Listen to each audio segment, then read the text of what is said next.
All right, back another. This is what? Should we number them though? Like one, two, three. Number Number What's the three. third one we've done? I don't know what Yeah, order this it's is going to go. podcast number 3 of the No Name Podcast.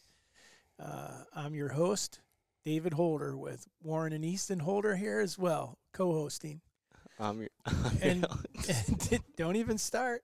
Don't even say it, you little piece of meat with eyes. So, all right, but today's topic is one that is, if you want controversial, I guess we're going to lay it out there. We've had a couple that have been controversial, but trail cameras, specifically cellular trail cameras. Some states have recently, such as Arizona, has now banned all trail cameras, not just cellular.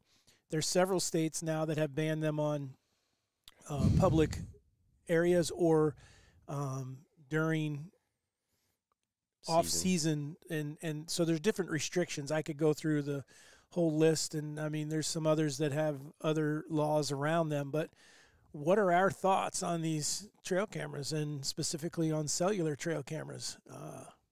I know I have a serious opinion on it, but Do you want to go over the legality of it first? sure. Like in Arizona? So do you agree with it in Arizona? Only because I've hunted there. I have seen what Me too. trail camera abuse does look like. And when you walk up to a water hole, let's just say, and water holes out there being, let's just say, a tank, a pond that is 150 yards by, or 100 yards by 50 yards. You know, it's a small little oasis where these elk or deer are getting a drink, and 10 or 15 or 20 trail cameras on around the pond. From public people or From really public people, land? from all the guys hunting there. I mean, I can tell you that, like any other place that I've ever elk hunted or deer hunted, even for that matter, if I walked up and saw someone had a trail camera on something, I don't put mine there. I would go on to somewhere else. But I mean, Etiquette, proper etiquette. yeah, and from what I understand, the things that I've read say that there was, fights starting to break out amongst the hunters. Who can get their and- SD card first? Well, that was one way that a couple guys interviewed said, well, if there's a big bull there or not, because you won't have a card on your camera. Oh, that's kind of crappy. Somebody takes it, and then that tells you, there's a good one coming. I wonder what that cutoff is. Is it like I don't know. 330? Because, like, if I'd be pulling cards then if I knew it was only up to 340, okay, you guys can have those ones. Right. I wouldn't steal anybody's property, so I was But just I think joking. what really ended up happening is the But you have hunters started battling, and so then Game and Fish, or whatever it's called, and the DNR or whatever they're called, were actually being called to stop two hunters from killing each other over this. And they finally got to the point where they were like legit, or you're just saying it was No, going to get to that point? it was getting to that point. I mean, they were running calls on this, and then there's also, does it break the fair chase code? And that's what they were referring to, is that is this technology giving us an upper hand to where now no longer do the animals have fair chase? Wasn't part of it, though, too, just because wildlife wasn't able to even get to water sources or anything because there was so many people constantly. If you think about 20 people, Checking them. realistically 15 people on camera, somebody's probably there every single day. And that just puts a lot of stress and strain on those animals. For sure. That's what, for those of you listening that have never hunted Arizona or know anything about it, the majority of the state is public. And then I'd say everywhere I've hunted, the majority of it is also accessible by four-wheelers, trucks, some form of vehicle. So it makes it pretty difficult for animals to be able to get away from humans. It's very tough. I mean, I don't think in a situation like that, granted, it's excessive with that many people, but I don't think a trail camera's hurting anything. If there's I guess if it was private or somewhere where there's not 20 cameras sitting on it, but a watering hole, if that's the only place for them to go, you could sit there just as long and see the same amount of things, whether your trail camera's there or not. It's not like you're... Well, I mean, and maybe we should back up and actually state the fact. And the fact is that all of us sitting here today use trail cameras. Yep. I mean, and I have now probably for, well, I don't know how long it's been, but it's back when they were still D-cell trail cameras. Yeah, You had 6 D-cell batteries in them. I've been using trail cameras for a long time. the way that I personally use my trail cameras, I don't feel like that I'm putting that much. I'm not adding to the stress of the animals and things like that. I'm putting my camera in a place where I can identify that that animal exists. I'm trying to find out if there's a big deer there or not, or a big elk or a lot of elk or whatever. I'm not looking to time that deer down to try to use that. I'm not using the date and time and the moon phase and the temperature to tell me exactly when that animal passed by there and then come back and try to kill that animal. That's me. Other people might be doing that, but I'm not. So I'll be honest. I know that if I check a card and I see that he's been there for 3 days straight, I'm going to be going right there. Oh, absolutely. Yeah. I mean, if you see that there's something obvious, you know. We do that with scrapes early, trying to basically find them. We have scrapes where the deer will hit them, but they won't hit them during the day, you know, on the edge of a field or something, big deer. And then if we can find one in the timber we think maybe close to his bedding area or something, we'll put a camera on it. And if there's a picture of him there in that last 10 days of October, we know where we're going to go sit. So to an extent, we're still doing the same thing on some of it. Yeah, and I think, but at the same time, I might see him at that scrape. Doesn't mean I have a stand that can shoot the scrape. I know he's in the area now. Now I'm relying on grunting at him or rattling at him or catching him coming from a trail to there. But no, for sure, I'm not saying that if I see a good deer come into a scrape, I might be sitting as close to there as I possibly can. Let's just say, theoretically, they ban trail cameras altogether in Iowa. What do you think it would do to the deer? Would you have bigger deer?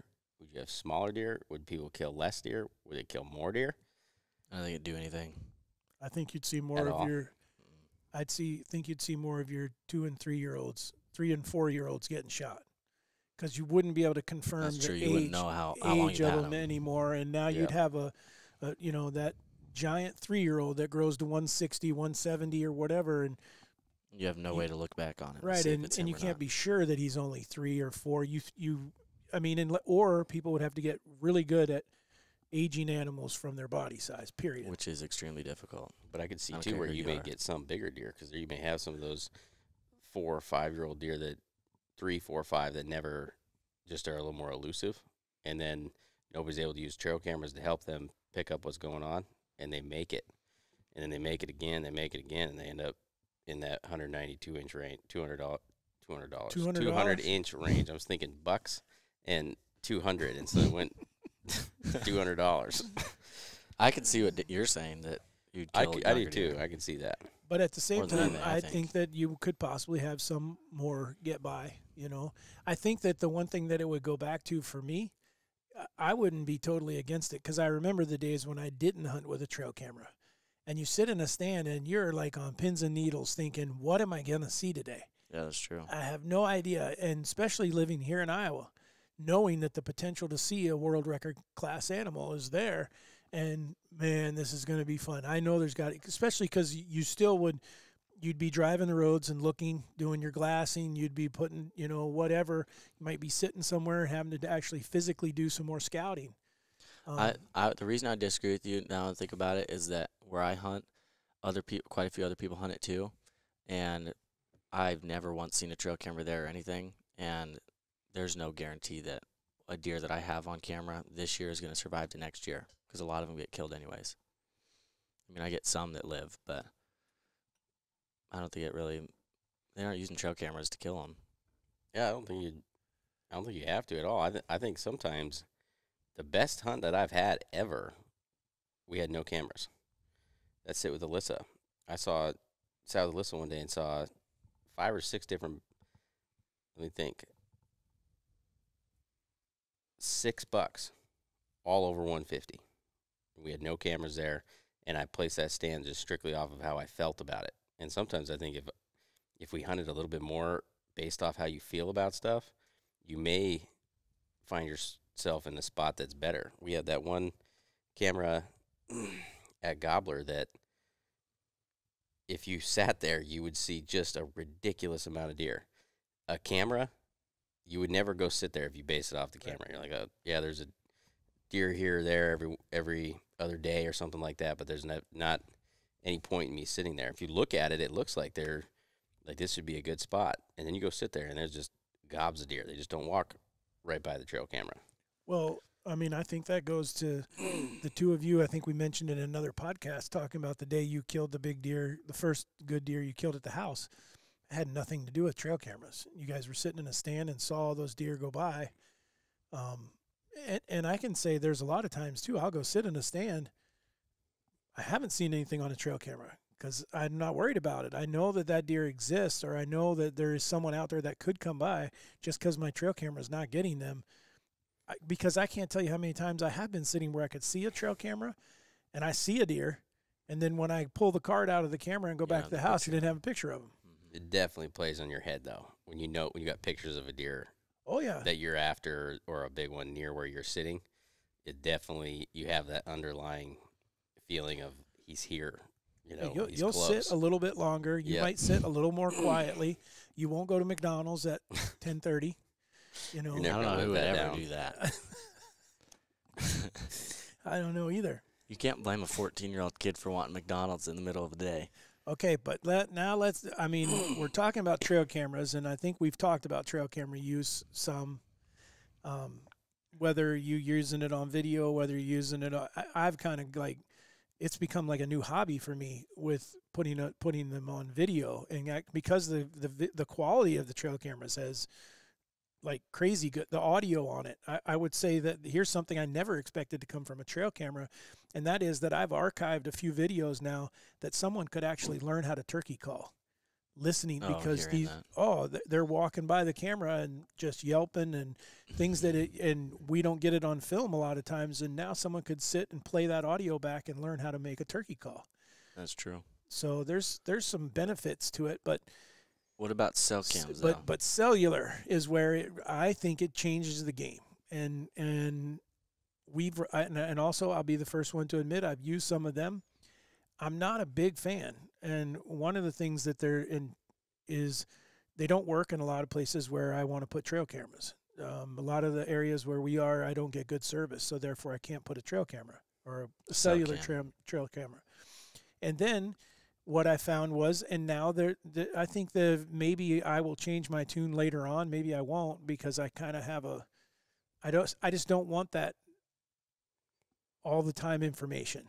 The one place where I think a cellular camera definitely has a place for the hunter, and it's not benefiting him so much that it's taking the ethics out of it, is when hunters don't live close to where they hunt. They can't get to it. They can't get to their trail camera. It's a long ways away. I think that it definitely gives the guy at least the ability to know some deer are down there, because he's also not sitting at his computer at work going, oh, he's there. Time to shut down and drive the 2 hours to go see if he's still there. Yeah. You know? Yeah, at the same time, if your camera's, if I think it could depend. So, one, let's answer the first question of, is a cell cam cheating or not? Does a cell cam give you an unfair advantage? I think so. Well, hold on. I think that you could say that about anything.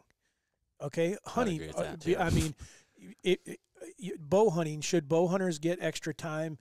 Well, no, but could a bow hunter cheat? For sure. He can drive down the road in a minivan and open the door and shoot one out of the thing. So there's always someone that's going to push it to that degree. And I think that when it comes to camera use or cellular camera use, then it depends on how you use it, whether it's cheating or not. Well, I think if you're talking about cheating in general, trail camera in itself would be cheating. Well, that was going to be my next question. But so let's just say that you're using a cell cam to try and pin down. Let's just say this is just the easiest example that I can give.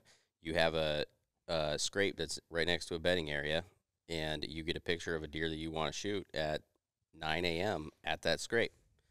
And you have a stand that's 100 yards from there that you can slip into somehow. Maybe it's 200 yards, and you now know that he's in there, and you're going to go hunt that stand now. Is that cheating? I think so. I think so. I do too, but I've done it. Of course you have. So I don't agree with that. Okay, so then we'll take it a step further. Is if a guy is doing that every year to kill a big deer, is he a good hunter because he's killing big deer, or is he not as skilled or talented because he's using a camera in a way that it gives him an advantage that he's going to win? I think that he's not as skilled of a hunter. And the reason I think that is because you have places that, well, Montana growing up, you couldn't use your phones or like walkie-talkies or anything to tell somebody that, hey, here comes deer. There's a lot of states that are like that, actually. But you're getting an advantage because it's live time. It's, hey, you're sitting down there a mile or two away from me. I just watched 2 bucks run away, and they're coming right at you. Get ready. You have a warning. You're ready. You're prepared. If you're going into the woods, knowing that that deer is within 100 yards of you, there's your warning, and you're prepared for it, and you're going to act differently as opposed to if you had no idea that they were there. Yeah, I think that I agree 100%. The way I think that you could really make it make sense is, in my eyes, it's like a football game. So using a trail camera in the first place may be like offsides, right? Because you're going from, you may never know that deer exists except for what you're driving around and what you see. So now you are getting information on, okay, he frequents this area a lot more than this area. He does go over here where I didn't think that he did. So now you're cheating on level 1. Now you go and you get live time information. And then, so that to me is like, I guess, what's a more severe flag in football? Pass interference. Yeah, pass interference, because now you're really getting where you're cheating a little bit more intensive, and it's really paying off for you. Because I think when you have lifetime information like that, I think of just some of the deer that we've tried to kill.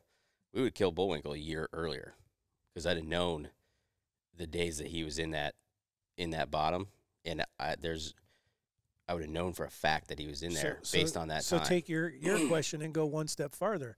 Had you killed him a year earlier using that, would that have taken away some of the credibility of his kill? No, yeah. I mean, would it have meant as much to you killing him a year earlier, knowing that you used that technology to do it? Since he was like 180 something, I would have been just fine with it. But it does. But I would take away from him. Hold on, I think that. If he was using that, I would say, yeah, he earned it this way a lot more than he would have that way. Well, let me answer by just hunting him this way though. It's hard for me to answer that because I wouldn't have known that I did kill him the next year. Right. Because what my strategy was the next year was to just hunt it every day that I had the right winds as carefully as I could, knowing that he was going to be there one day. Where I think that a cell cam, I could add a cell cam in there, and usually whenever he was there, you get a picture of him in the morning and in the evening. So I'd known I'm going to kill him in the afternoon. So, yeah, I do think I'm more proud of the way that I killed him than using a cell cam. I think that there's certain times, there's other places too where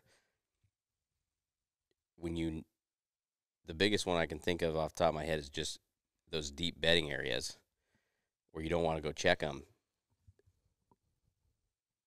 That one can be really cheating because you're getting a lot of really good information, at least from my experience just using cell cams last year. But it doesn't necessarily do you all that much good because you can't go in there in some instances and hunt them.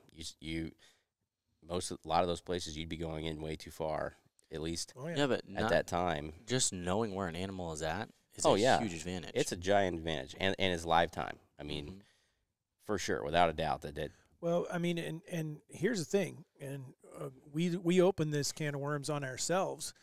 You could take we can say, hey, we don't agree with putting a cell camera on there, and knowing that bullwinkle was going to be there, he's there right now. Okay, it's time to start hunting that scrape. And would it have taken away from that? At the same time, the reason you knew the scrape to hunt was from a regular trail camera. So it wasn't even from that. I saw him. Yeah, I never had pictures of him there. I saw him first.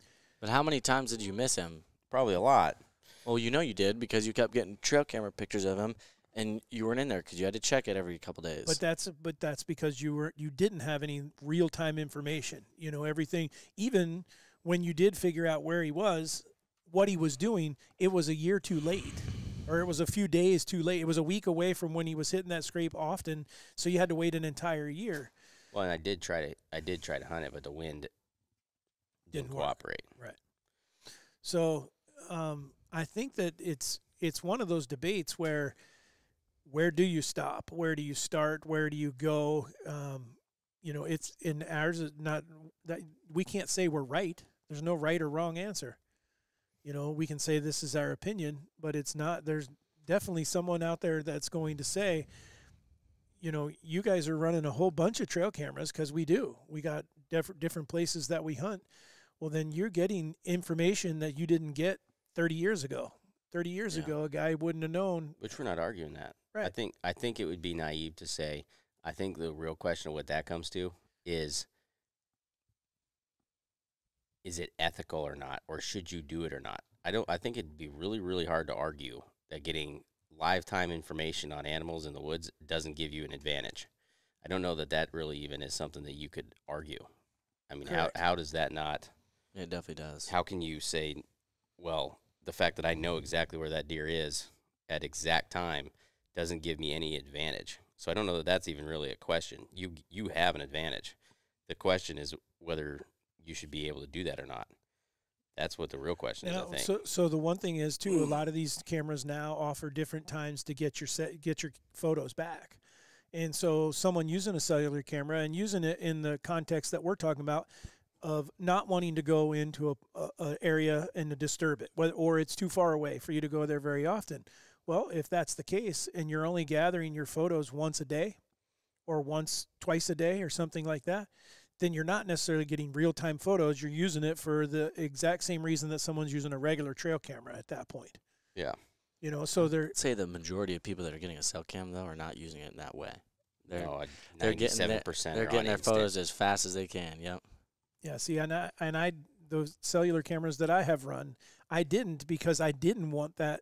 I did not want it coming immediately. Now, I will say, so one, I don't think that we're trying to tell you whether or not you should be able to do that. Well, we can't, considering the two of you use them. So yeah, I use them, and there's certain times that the one thing that I will say is I probably learned more by having cell cams last year than I've ever learned about deer in my life, because what was happening. And I did have them set on instant. It's like cocaine. Like, you just get addicted. Like, every time you get a notification. Do you know what that's like? Maybe. I don't know. We're just going to assume. I can't answer that on here. That's a terrible answer. Good Lord. Why would you even ask me that? Now I have to answer it. Because it should be a no. Well, of course not. I have no idea what cocaine is like. Okay. We have to edit that later. But you shouldn't ask that question in the first place. You shouldn't bring up cocaine. Everybody knows cocaine's addicting. Okay. That's all he was doing, was trying to make a point, Easton. You know, oh, yeah. You know, so it's like opioids. Is that better for you? Have you tried opioids? I'm prescribed them. Yeah. Okay. Anyways, the point I'm trying to make is it is super addicting. Every time that you get a notification that and your phone goes off, you can't not look at it. And so then it does do a few things. One, sometimes it really, really freaking hurts, because you're sitting in a spot and then you get a picture of the deer or a big deer in a different spot. And then the other thing that I noticed that I learned a lot about last year was just strictly deer movement, because I would be sitting in a place sometimes where I thought that this is going to be the spot, this is the right place, I'm got it figured out, and I don't see anything. But yet my cameras are on fire. And it's really you're everywhere except for where you're at. Yeah, and then you realize, okay, either I'm hunting this with the wrong wind, or I've picked the wrong spot, or that was the biggest thing I think that I realized was it was food sources. The late season was when I was trying to find a deer to hunt late season, alfalfa. That huge alfalfa field I didn't really think that there'd be that many deer on it when it was like -20. Figured they'd all be in corn or beans, and I was getting I think I probably was getting more photos of deer in that alfalfa than I was on standing beans. But no matter whether you're using a cell camera or trail camera, besides the fact that if you're sitting in a stand and you get a picture of the buck that's walking by in a different spot, there's no difference. Why are you learning more from a cell cam than you are a regular trail camera? If you got it in the same spot, you're going to get the same information. No, because I'm aware of what all is going on at that time. Either it's raining or it's cool, or there's low humidity or high pressure or low pressure. The wind is blowing hard or it's not, or the wind's blowing hard and all of my cameras that are in bottoms protected from winds are going off. Nothing else is going off. When you're actually there and you're experiencing whatever those elements are, and your cameras are going off in certain places or they're not going off at all, I learned a lot more about when I felt as though deer were moving or not moving. Where I think if I went and pulled a card and that was 4 days ago, especially if you hunt as much as we do, where we're hunting 15, 20 days. I don't remember really what 4 days ago was like, and I'm just looking at the picture. I don't, I'm not looking. I'm sure some guys are taking the time and they're writing down the temperature and the moon phase and all that, but I'm not paying attention to that when I just know that I'm looking at it, and today my cameras are on fire. I have a couple notes in my phone of days where my cameras were so lit that I put them down to know for next year on scrapes. Well, it's like having other hunters in the woods that you're texting with. Hey, I just saw a big deer. Everyone that's hunting beans, let's say, is seeing deer. Everyone that's hunting corn is not seeing deer. Yep. That kind of thing. So the cellular camera can become a hunting buddy. But here's the question I have. Have you ever? And because I have not. Like I said, I don't get my photos that way when I have used cellular cameras. But I'm sure someone out there has got down out of a stand and moved. And said, okay, I'm in the wrong stand. He's over there, or all of them are over there, or all of them are down in the bottoms. I mean, maybe I need to move down and hunt in a bottom somewhere. For sure, without a doubt. I think I think that's unfair too. Completely. It's like using a drone.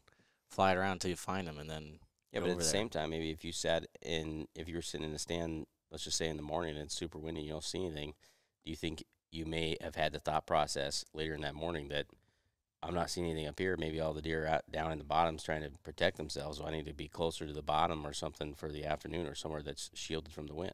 I think that would be logical. Okay, so then what's the difference? Because now you know. Yeah, he's saying you've got something confirmed, and the other way you don't. You're actually having to use your all hunting I'm saying ability. is you may have come to that same decision anyways. That's all I'm saying. That's an easy one, though. It's windy to get out of it. Yeah. Same time, if you're just sitting there, and they're in a different field compared to the one you're in, and there's no reason to why would I think of that? Well, the next one, it's a whole other topic, but this kind of leads to that, and that is how does something – because I think Pope and Young and Boone and Crockett address cellular or trail cameras now, don't they? I'm pretty sure Boone and Crockett made a statement on it. I can't remember. I don't know if Pope and Young agreed with it or went with it as well. That they would not accept something if you were utilizing cellular cameras to collect data on that animal prior to killing it. How are they ever going to prove that? Well, you're supposed to fill out an affidavit, says that you're not lying. You have to do that when you enter animals, I guess. And so, I'm sure they have that as a question then. It's cellular cameras or just trail cameras? Cellular. I think they're looking for that real-time information. Yeah, I'd have to go and read it and double check. But don't disagree with that at all. Yeah, they're saying that it. Although I find that hard that they're like, I wouldn't be surprised some dude signs his name on one of those sheets and he's lying about a deer. What are they gonna do? Sue him? No, I think if they found out though that because typically things surface if people have trail camera photos and things like that. If someone comes out, they would pull him. Take him off. Take him from the books. Take him from the book, which in my opinion would be correct. I mean, I would too. Yeah. Yeah. So, but it's one of those things, man. I mean, like I said, I don't want to be a hypocrite because I've used them. But at the same time, there is a way you can go too far. It's no different than what we started this with, and that was Arizona, where the trail cameras, period, were being used to a point where it was affecting the animals. It was affecting the fish and game officers. It was affecting other people's hunting. It just got to a point where they had to do something, and so, but now some states, they list it as public, what you can and can't do on public land. Other states listed as can't do it at all. In Montana, you cannot use any trail camera during the hunting season. That's still that law. No, it's still there. Really? I didn't know that. Yeah, no, it used to be that so that meant that there was only like 3 months out of the year because it couldn't be any big game animal, and so there was only 2 or 3 months where you could use trail camera. Yep. That's kind of odd. Well, I guess it makes sense though. What they're saying is you can go find out whether the animal. The problem with the western states is your animals will summer somewhere, they'll winter somewhere, so the state knows that you're not really getting that much information other than that animal exists, but he might be 60 miles away from you got the picture to where you're hunting him. out west would be completely different because, in my eyes, just because here in Iowa, if you get pictures of, you can get deer have a small enough home range that you can get them fairly dialed to at least somewhat of where they're going to be. Yeah. Where I think you get a big bull on camera once, that may be the only time, and that's normal, because they cover 5-10 miles a day. That ain't a big thing. That's true. I don't think it would be that big of an advantage out there. That's what I'm saying. I don't really think that. I mean, I think it would allow you to get some really cool pictures, but I don't think it's going to aid you that much in killing an animal. That's true. Well, the thing is, I think you're going to see cellular cameras get better and better. They're now to the point where they can not only pass photos, but also video. I think they have live ones now. Yeah, they do. Spartan, don't they? Yep. Yeah, you can literally watch live time. See, I don't even know about some of the technology. It goes so fast. Mm-hmm. So, yeah, but as that happens, I wonder if we're going to actually push ourselves right into states having to follow suit with Arizona, and then we won't be able to utilize them at all. What would make them do that, though? Too much technology. They feel like every animal that's being killed is, like this live thing. Someone puts something on there, and then I guarantee you the next thing that someone will want to do, I want to shoot my deer in front of the camera. And they're going to set it up, and they're going to do that, and a whole bunch of people are going to be watching, and they wound it or something like that, and it's going to do nothing but do a bunch of black eyes for the hunting community. But that would have to be connected to a social platform.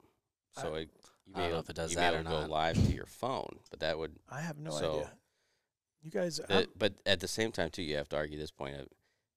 I would be willing to argue. Well, you're willing to argue no matter what. I mean, that's a valid point. I'm like 97% confident on this. There may be. Yes, that's what I'm saying. Is 3% in the Midwest. We'll go Iowa, Illinois, Missouri, Wisconsin may vary my 3% a little bit, but Iowa and Illinois and Missouri for sure. That Kansas could possibly too. So we're going to leave that one out. I need to prove my point. That almost Skewed that numbers. 97% of the deer killed, of the big ones at least, somebody has a trail camera picture of.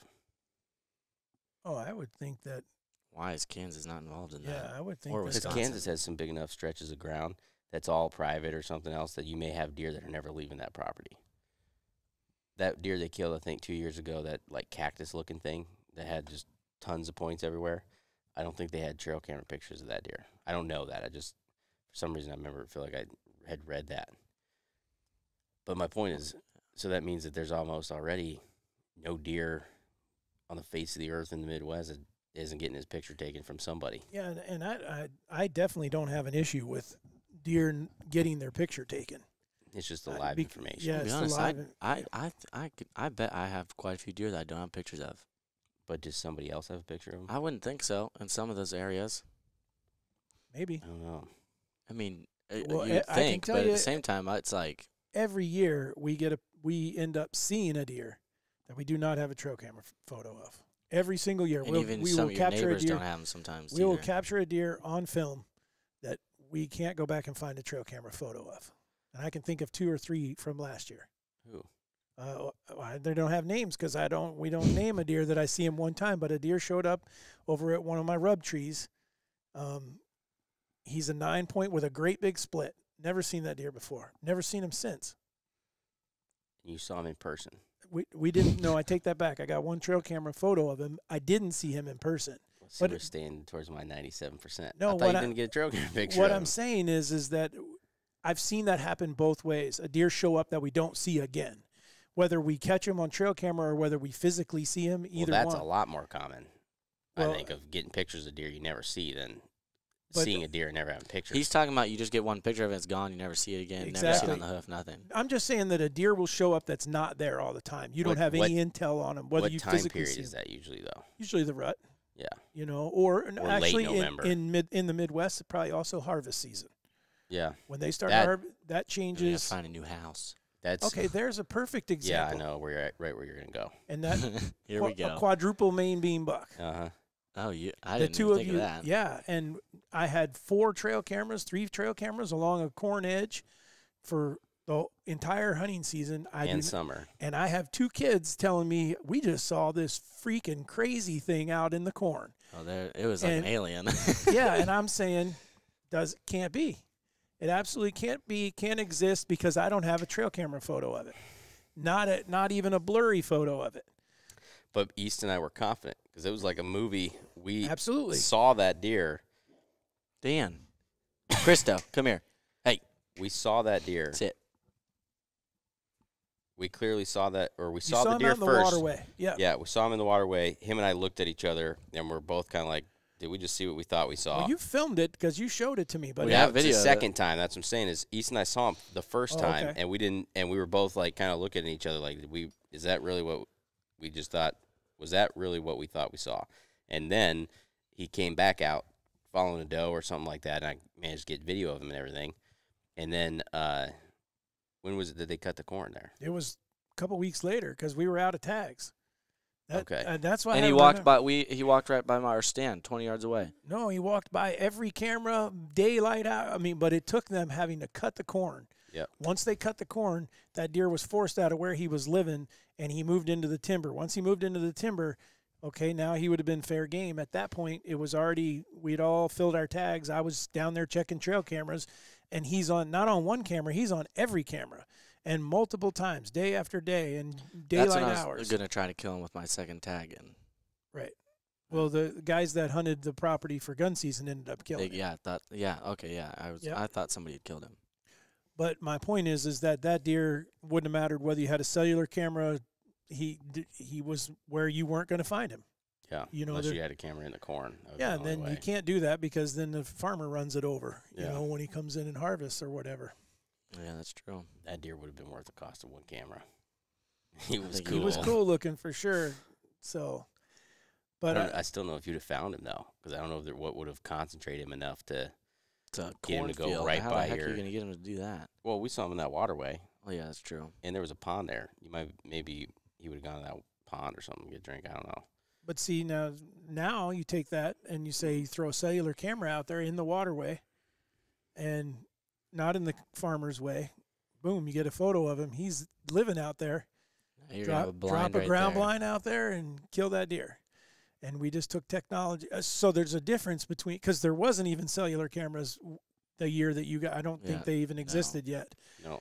You know, so what could have happened, you know, if you did that now, if you saw that same thing now? Well, that's probably what the key differentiator is with them is how many can somebody afford? Because really is where I think if you can only pick one spot or two spots, you're going to still have to pick a fairly decent spot to be able to get the information that you need to kill that deer. A guy that can buy 70 cameras or 100 cameras, just put them anywhere, and puts them out everywhere, yeah, he's going to be able to get a lot more information to help him kill a deer than most of us are going to be able to do. You know, most people probably aren't putting out 100 cameras. Because I still kind of, if you were to put a camera in that waterway, I still kind of disagree with, like, if you were to kill that deer, because we wouldn't have known that he was there. But at the same time, if I would have just had some random hunch that I think I should put a camera here because I think deer are going to be crossing it, am I that far off to put a camera there and I end up getting a picture of him? I'm like, holy crap, my hunch was right. I did get it. No, and I think there's an art to, I do think that there is a, I don't know if art's the right word or a technique, or I think there's something to be said for putting your cameras in the right place. Like you said, especially if you only got a few.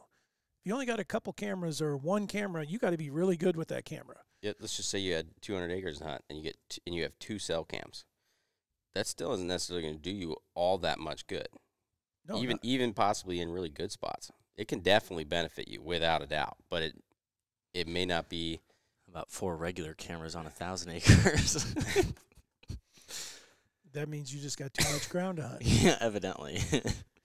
But yes, so you know, how much is that going to help you? You don't know, you know.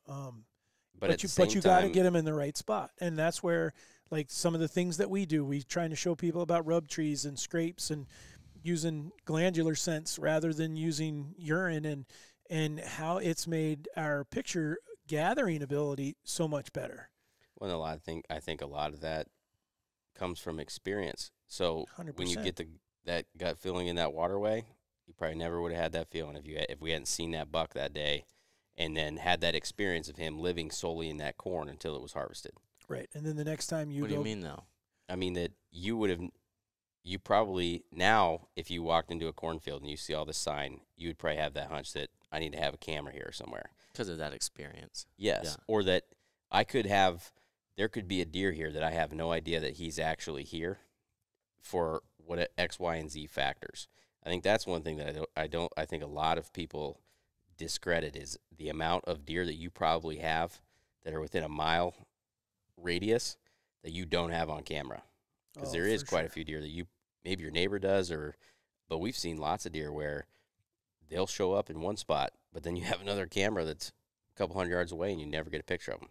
It's just like sometimes there's a barrier. Is at the edge of their home range? They just not travel that way? What is it? So I think some guys they handicap themselves because they don't ever expand outside of those areas to see what else they would have on their place. Well, and now that you say that, it does give me. You can gain so much knowledge, and mine weren't cellular cameras. It was just a regular camera, but straight up, having a camera, we just so happen to own two pieces of ground that don't attach to each other, that are roughly 1.5 miles apart, where we happen to get the exact same deer on camera every year for 4 years. Yeah. And 4 years he did the same thing, as meaning we'd get him on the one camera during the summertime, and then he would obviously leave there, and I kind of knew that the rut was coming because that's when he'd show up on the other camera. Yep. And That's true. And then yet I had, like what Warren We've had just other said, deer do that too in the same. but I've never had them that far apart. It was just random luck. I mean, oftentimes you have a deer that you don't summer that shows up, or vice versa. You have a deer that you're like, man, please stay here during the, you see him in the summer, and then you think he disappeared. You think, well, someone shot him, and then he shows up again the next summer. Yeah. But we've had big deer like that during the fall where we've joked about it because we're like, we know some dude is getting, because he's never there during the summer. Yep. So some other guy is getting pictures of this friggin' tanker all summer. And he's like, man, this is going to be a year, man. This is going to be a year. And like September 10th or something like in that range, gone. Poor guy. That hurts. We have been that guy too. We've been on both ends. The Big 8, though, was one. Yeah. We wouldn't get a picture of him till right around September, right about Except the time the first year. Well, he was always full grown. He was never like. I can't remember those photos. I just know we had some velvet pictures. There was one time that I think we got one photo, but then the next couple of years it was like September. He was in velvet. We have pictures of him in velvet, but he was always like late August to September, and then he moved in. Yep. So it can happen, but. Well, Ralph was the fall deer, except for the one year for 5 or 6 years straight. We never had a summer picture of him, except for that 1 year. We got like 2 or 3 photos of him, and that was it. So you can learn a lot from the cameras, for sure. And like I said... You could learn that from a regular camera, though, too. I don't know that cell cam gives you any advantage there. Yeah, and I guess I'm not referring to the cell camera. Yeah, I'm just talking about cameras in general, that there's something to be... They have a place. I still enjoy it. It's almost like another hunt to me. I mean, I think catching a deer on photo or on video, is kind of cool to know he's out there, to know this deer exists, to see your turkey numbers coming back, to see poults or something like that. There's, a lot of things that not just what you're gathering at that moment. Yep. Heck, I've even watched myself burn a CRP field that I wasn't supposed to on my trail camera, and watched it come across, and people. Moron. Catch trespassers and things. Look how many trespassers are caught nowadays. And the cellular camera. That's a great thing about cell cams. I was going to say, and a cellular camera probably is going to cause pause by some guys or gals, whoever it may be. So that can be a huge one. Yep. Because you do have the ability, sheriff, right now. Yep, that's true. So that's probably the biggest benefit to it. That's exactly why we're running 600 cell cams. On anybody out there has any ideas? Yeah, on every gate. Every tree, every gap. We keep them about 15, 20 feet in the tree facing down so you can't get to them. Well, we just double camera everything. So that way you can see the one. Well, you see the one, and then when you go to steal the card, the other camera's getting a picture of it. Yeah. So hopefully someday we'll be able to have them on all 4 sides of the trees. Then we'll be really good. Nobody can get past our cameras. Well, anyhow, so I don't know that we are good. There won't be a good fart group without us knowing it. Are we? I don't know if because we're riding the fence. I really feel you like guys use them, and you guys are like you see both sides. I don't really agree with them at all. I just don't. I mean, I don't see really why they need to be used. Well, I use mine like I use my trail camera. I think I'm between both of you guys because I agree that it's cheating. But he's okay with it. But I'm as long as if you ain't cheating, no kidding. It's okay. If you ain't cheating, you ain't trying. That's such BS. That is not a good statement. There is certain times that I will use it, and there are certain deer that beat me so bad that I need every advantage I can get. No. Don't you think that they deserve to live? Yeah. No, I want to kill them. That's the Oh whole my point of what I'm doing. gosh. Is I'm trying to kill them. That's definitely That's the chess match. that is You definitely know, your mother's son. The way I get You're right. over it, not your father. the way I get over it is when I walk up and I put my hands on that gigantic rack, and all of a sudden I feel better. Oh yeah. I I'm may- sure I we're may gonna have get a cheated a call little or bit. two over this one, and someone wants to state their theory on trail cameras or cellular trail cameras. I think most guys are gonna be with me. They're like, "Yeah, I can cheat, but I can get over it." I sadly don't think you're wrong. Yeah, I was gonna say I actually think he's probably right, but I don't agree with it either. So I mean, like I said, I'll stand in between and say that I don't disagree with them 100%, like what you say, because I do think that they can be used in a certain format. Otherwise, there's no way to know that. What does a guy do that has a farm that's a long ways away? I say more power to both of you, and with honest to God, that's what I'm saying. I think that for you guys to be able to go that way, especially you, because I know that you don't use them at all, and so Easton's not just blowing smoke and then using them on the side. He's legit, and he really doesn't run many trail cameras at all. So I think that you deserve credit for that. But I'm like I Thanks, said, big bro. I'm okay with cheating I know you are. to a certain extent. All right. Well, I think that we've hammered the cellular camera issue for at least a little while here. Yep. I don't know if we missed anything. Hey, please shoot us an email, shoot us a direct message, Or whatever. let us know your opinion. Yeah, give us. Is it cheating? Are yeah. cell cams cheating? Yep. So, Easton's nodding his head, Warren shaking his head. All I would tell you is if you're going to play cards with our family, I wouldn't play with him because who knows what he's going to be doing to win. Yeah, no kidding. So. This means I put in a lot of effort. I'm just in it to win it. Okay. I'm telling you, the deer I'm thinking of last year was 170-inch 8, 170-some-inch 8 with like 6.5-inch bases. Yeah. Freaking 27-inch beams. You're going to tell me that if you stuck an arrow in him because you had a cell cam, you wouldn't be able to get over it? I wouldn't be in that situation. I wouldn't use one. Yeah. Oh, I could. I'd be looking at him on the wall and be like, man, I'm glad I used that cell cam. Yeah. So. You should be Tom Brady's best friend. That's exactly what I was thinking. Exactly what I was thinking. Got that Super Bowl with those deflated balls, but I'm okay with it. Hey, that trophy looks good on my wall. There's a reason he's worth $500 million. Oh my Lord! All those people that name their deer, Warren will have cellular and Verizon, and all. That's the real challenge. If you can kill one on AT&T with their crappy service. Good Lord! There goes that sponsorship. All right. Well, like I said, if you guys have questions, you got something or you just have an opinion. We're as you can hear, we're not 100% in agreement on this one for sure. And there's many other topics that we won't be. So we'd love to hear from you, and we will hopefully the next topic maybe we will agree, maybe we won't. I doubt it. Let's hope not.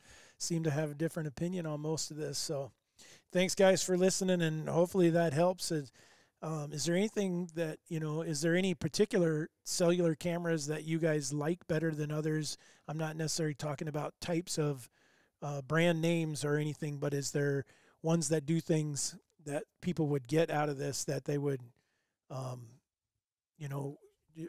think you're the one, Warren, that said that some are sending video now. Yeah. So you can look for a camera that will do, and then some of them had a setting so that you don't send a photo. Pretty much all of them have that setting now, I think, don't they? Mm-mm.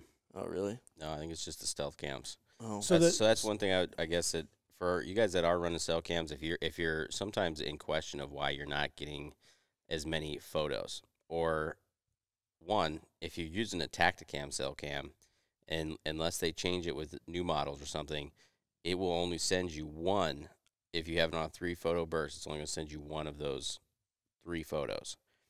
The other part with that is if you have your camera set on instant, then when that camera is sending a photo, it won't take in any other pictures. So if you have a hot dough come by your camera and it takes a picture of that hot dough, if it's in the process of sending that photo, if that takes 5 seconds or 10 seconds, it won't take a photo of the buck when he comes by. That's what something that is really nice about the stealth cams is they have something on there called grouping.